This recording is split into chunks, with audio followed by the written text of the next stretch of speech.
WWE talent are puzzled by WWE draft booking, plus scrapped plans for a WrestleMania title match have been revealed, and we have backstage details behind a controversial WWE title match. It's all in the wrestling news right now.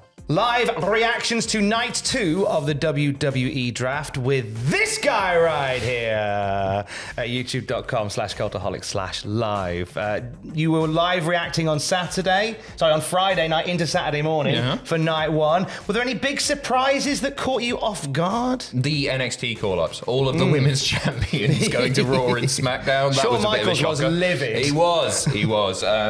The bizarre pairings that we saw from some of the legends as well. RVD being there with Michael P.S. Hayes. That was a thing for some reason. The greatest tag team of all time. What are you talking about? Yeah, fair. Flying high. It was a lot of admin on the night, but it was I think fun. I think mostly predictable, but a few shockers. They did a few sort of post-show draft picks as well, which saw JD McDonough and Zoe Stark get calls up as well, which was nice to see. But then it was announced over the weekend that, that draft thing that we're going to stick to, the brand split that we're going to be really hard, tight, and strict with. Well, we're not. Multiple WWE stars that didn't get drafted on Friday are now just free agents, and they can go where they like. Those names are Mustafa Ali, Dolph Ziggler, NXT's Von Wagner, and Omos. That's the big one, literally. You were devastated that Omos didn't find a home? You know what? I'm a massive Omos sapien, and I say that completely without irony. I was watching an interview with him, and he was talking about some of the health problems that he's had to go through, and how he's just happy to be doing what he's doing. There is a serious human story there that WWE aren't capitalizing on. They've made him into this generic big guy monster. Obviously he's not great in the ring or anything like that, but the guy is thoroughly charismatic and entertaining and likable. There's something seriously strong there, and they're doing him a disservice. I love Omos. I think he seems like the soundest bloke. Yeah. Just put that on telly. That's all you need to do. Just let the bloke talk. He's a big anime fan as well. Yeah. And that'll get over. Yeah. With losers.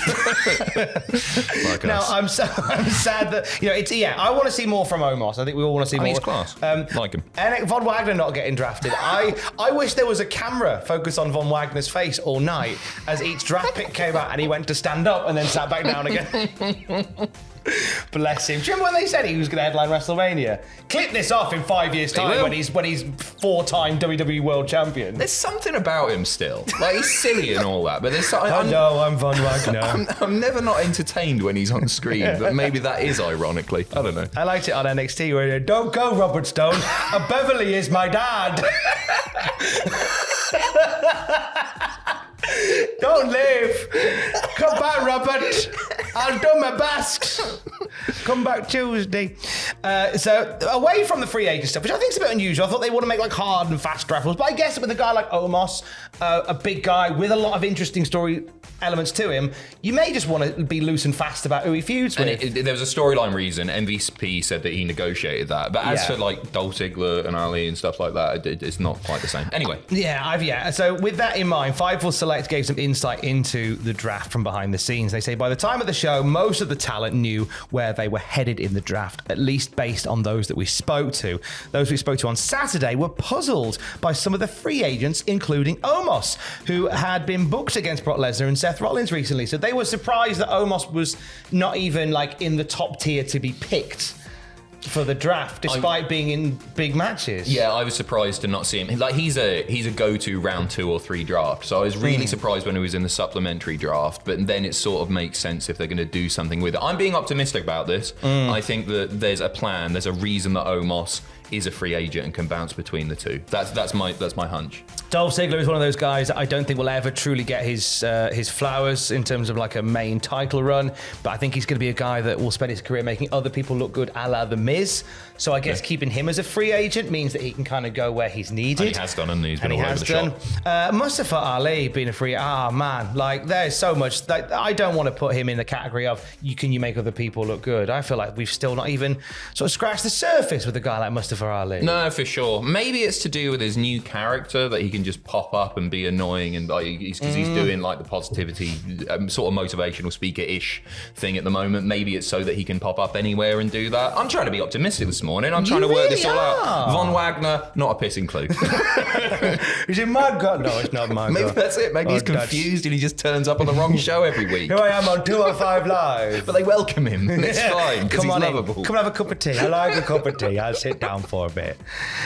Tonight, night 2 of the draft. Fightful Select say more cameos expected. I'm excited. Like you said, we said in the previous news video, like the hottest tag team in the history of wrestling, Rob Van Dam and Michael Hayes, made themselves present. We had Teddy Long and JBL. Teddy Long resisting the urge to put JBL in a match against The Undertaker. Well done. Who do we get tonight? Because it's like I thought it would have been maybe they would have kind of took true to form and gone like previous GMs. That makes sense. But they haven't. The setup, like it's always nice to see these old timers and everything, but it made piss all sense on Monday night. Seriously, it's just like why are Rob Van Dam and Michael Hayes standing together? There's no relevance there at all. Lovely to see you, everybody. JBL, with Teddy Long, as you say, former GM there in Teddy Long, like that makes sense. I don't know. Kurt Angle, he's a former GM, isn't he, for a brief period? Mick Foley is a possibility. Probably too expensive. Teddy Long's cheaper. So what you're saying is... Mike Adamle. I like Tiffany from ECW, former ECW. Sorry, I've just interrupted you about 50 times. Go on. I was going to say... So what I'm saying is... So obviously you mentioned Kurt Angle, you mentioned Mick Foley there. Very interesting picks to who should be there tonight. Obviously the price is another thing. You've mentioned Tiffany, former ECW general. So what you really mean is Abe Knuckleball Schwartz and Kelly Kelly. Yes, almost definitely. There you go. Brawler's backstage still, isn't he?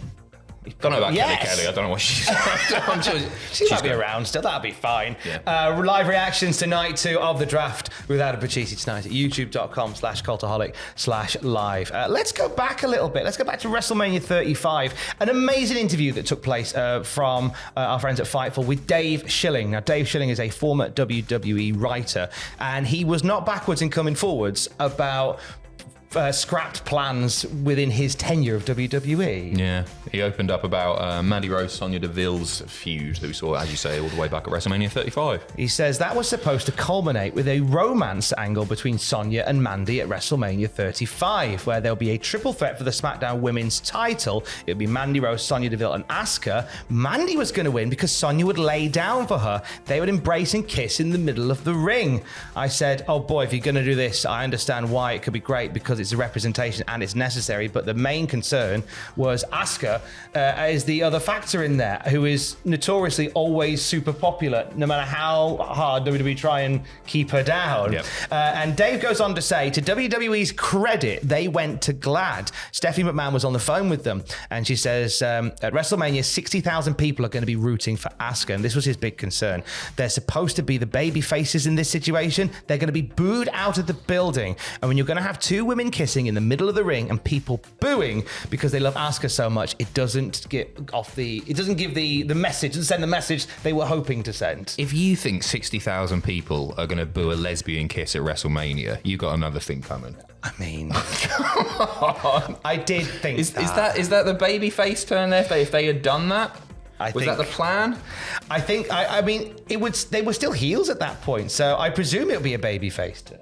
You would think so, wouldn't you? I can't imagine people booing that. But at the same time, Asuka is the big third wheel. She is, yeah. Whole thing. What's Asuka doing? It's just standing and watching. She's the meme of the guy at the party in the corner. Yeah, right. Nobody knows that I'm the Empress of Tomorrow.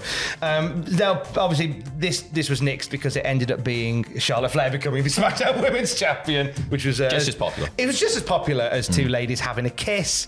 So that went down well. Now, he also talked about he talked about the end of Kofi Mania, which we all watched and went, what? What was the point of all that? Here's the horrifying thing. It's far more calculated than we ever truly thought. It was the plan all along, ladies and gentlemen. It was a setup all along. Oh, honestly, what did Dave Schilling say? Dave said, I was there in 2019. I was on the home team on SmackDown. The thing that we were most concerned with and most involved with was Kofi Mania. That was a storyline that traded on a lot of attitudes about race and ideas about who should or shouldn't be the champion. I never felt like that storyline was disrespectful. I never felt that storyline was treated in a way where Kofi came off as a token champion. Great storyline, and I'm very proud of the small part I had to play in that. That's Dave speaking, not myself. We can... You're too modest. I wasn't involved in that. You're too modest. Not in that We've one. seen you and Brock Lesnar hanging out. We can debate how it turned out, and in the end, when he lost to Brock Lesnar, which I found out about in April, we were talking about it. The plan is, first SmackDown on Fox, Brock's going to come in and win the title, and it's going to be a quick match. That is exactly what happened after I left, so it was the plan all along. I am amazed that they had that wonderful moment, and all the while they knew how it was all going to end. Yeah, it's nuts, isn't it? You know what? It's a bit like going to watch somebody watching The Empire Strikes Back for the first time, and you sit with them knowing what's going to happen, going, "Oh, this is going to end terribly for you." Which one's that? It's the one where the baddies win. I'm your dad, Luke, and all that. You know, Mr. Positivity here this morning. I've stolen your job. You right? have, really? Let's celebrate what was actually a better reign than a lot of us thought it was going to be in Kofi Kingston, because a lot of us thought it was going to be a seriously short transitional reign, and actually had a pretty decent one. It was a long reign with some mixed bag reaction to matches with Randy Orton, but he had a tenure with the title. Exactly, he really did. And you know what? I enjoyed it, and I was disappointed like everybody else was when Brock beat him in like 20 seconds, whatever it was. I'd like for him to have got a move in.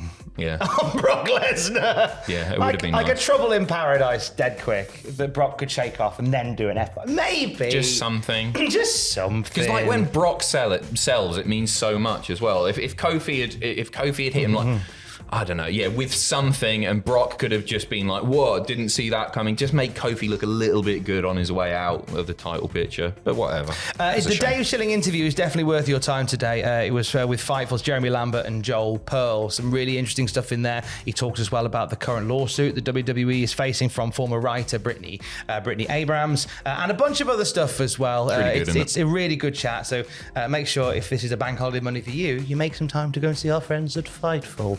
William Washington, we miss you already.